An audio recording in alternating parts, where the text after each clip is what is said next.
semuanya, selamat datang di podcast kami, tempat kita ngobrol santai tapi tetap berbobot tentang dunia komunikasi dan psikologi yang ternyata deket banget sama kehidupan kita sehari-hari loh. Oke, kenalin lagi nih, aku Tiffany sebagai host hari ini. Dan tentunya aku nggak sendirian karena udah ditemani oleh dua narasumber yang siap berbagi insight menarik. Oke, silakan para narasumber perkenalkan diri kalian. Halo semuanya, nama saya Rifat. Saya senang banget untuk bisa ikut dalam diskusi hari ini. Dan halo semuanya, aku Ripka. Semoga obrolan kita hari ini bisa bermanfaat buat teman-teman ya. Nah, mereka semua udah kenalan, jadi aku bakal jelasin nih. Di episode kali ini kita bakal bahas satu teori yang mungkin terdengar berat, tapi sebenarnya sangat relate nih sama kehidupan sehari-hari kita, yaitu cultivation theory atau teori kultivasi. Dan percaya atau enggak, teori ini bisa menjelaskan nih kenapa cara kita memandang dunia itu bisa dipengaruhi oleh tontonan yang kita konsumsi setiap harinya. Oke, kita mulai dari basic dulu kali ya. Iya. Oke, Rifat, aku beralih ke Rifat nih. Cultivation theory itu sebenarnya apa sih, Rifat? Dan kedengarannya kayak cocok tanam ya? Iya sih, banyak orang mikir pasti ini kayak cocok tanam, tapi ini bukan tentang padi atau sawit. Kalau cultivation theory ini adalah teori yang dikembangkan oleh George Gardner sekitar tahun 1960-an. Tujuan Gardner untuk membuat teori ini adalah memahami bagaimana televisi waktu itu menjadi media utama, mempengaruhi cara orang melihat realitas sosial. Oh gitu ya Rifat, aku izin nambahin lagi ya. Jadi inti dari teori ini adalah semakin sering seseorang terpapar media dalam jangka waktu yang panjang, semakin besar pula kemungkinan persepsi mereka tentang dunia akan terbentuk sesuai dengan apa yang ditampilkan dari media tersebut. Oke. Nah, kalau nggak salah berarti aku tangkep nih. Berarti media itu kayak menanamkan cara kita berpikir ya, bener nggak? Ding dapat sepeda. Makanya disebut cultivation karena seperti menanam, perlahan pasti membentuk cara memandang kita. Dan yang menarik, Gardner juga bagi audiens menjadi dua kategori, Tiffany. Oh, apa tuh? Pertama, ada heavy viewers atau penonton ringan dan light viewers atau penonton. Kebalik. Oh iya, sorry teman-teman. Jadi yang benar itu adalah yang pertama, heavy viewers, penonton berat. Yang kedua, light viewers, penonton ringan. Oke. Aduh, narasumbernya aja nih kadang lupa nih ya. Apalagi aku nih. Aduh, aku udah mulai bingung nih klasifikasinya. Ternyata ada juga ya.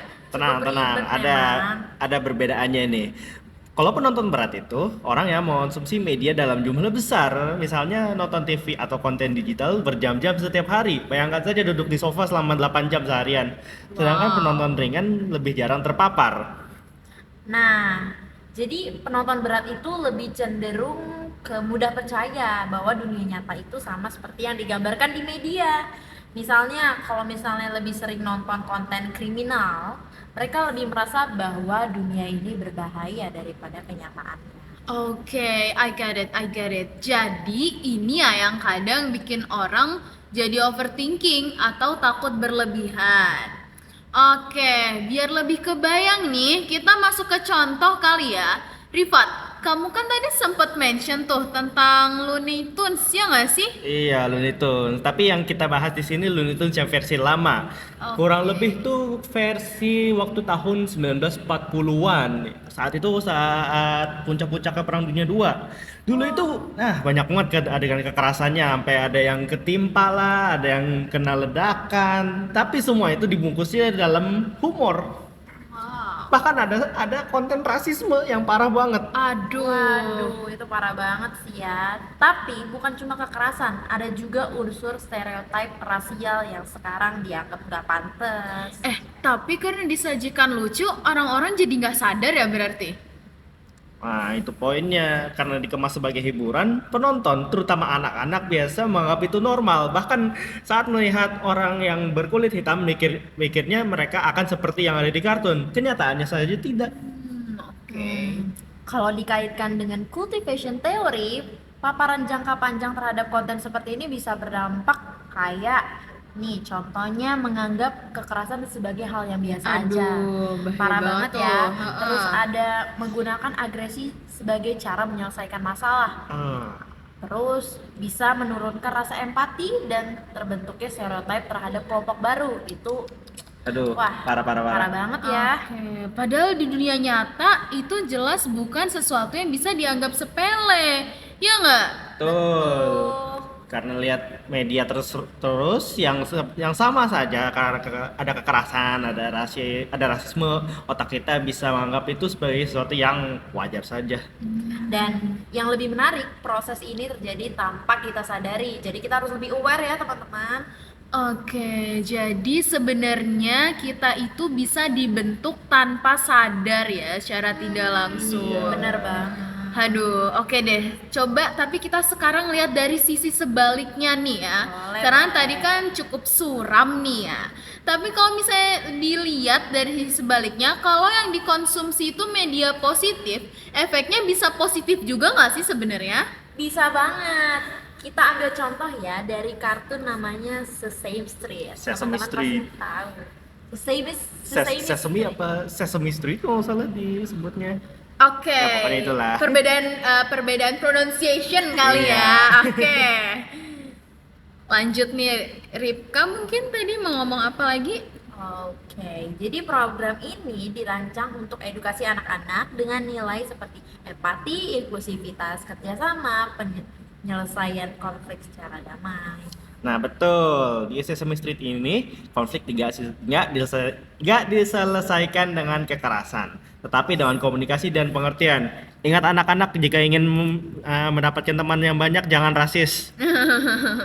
Oke, jadi kalau sering nonton ini, anak-anak bisa punya persepsi nih bahwa dunia itu aman dan penuh kebaikan. Iya enggak? Betul banget Tiffany, ini menunjukkan bahwa media juga bisa menjadi alat untuk membangun perspektif yang positif, nggak cuma negatif.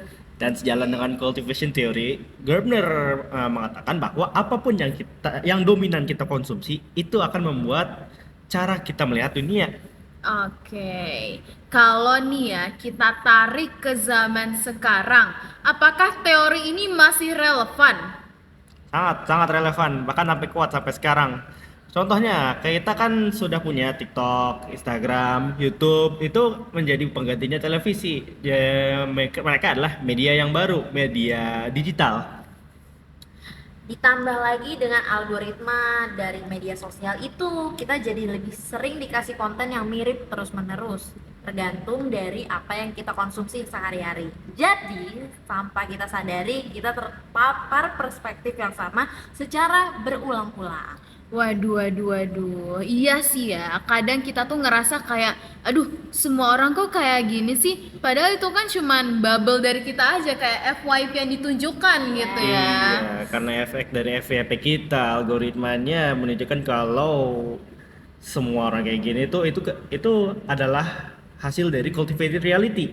Realitas yang terbentuk dari media, bukan realitas sebenarnya. Jadi apapun yang kita lihat di sosial media tidak semuanya benar. Tentu. Apalagi karena ada AI. Bener banget. Aduh, banyak banget ya informasi yang telah kita dapatkan hari ini nih teman-teman, dari Rifat dan juga Ripka. Riri nih ya, Riri.